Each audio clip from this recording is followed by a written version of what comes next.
అనే కార్యక్రమంతో ఈ శుద్ధి కార్యక్రమం ప్రారంభమవుతుంది.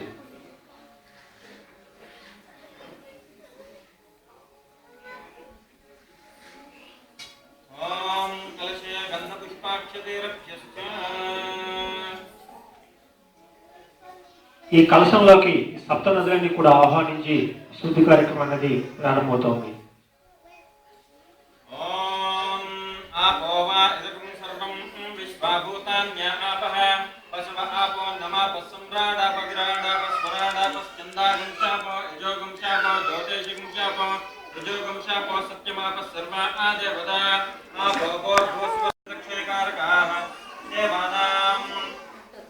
మనకి గంగా నది, గోదావరి నది, యమునా నది, సరస్వతీ నదులు ఉన్నాయి.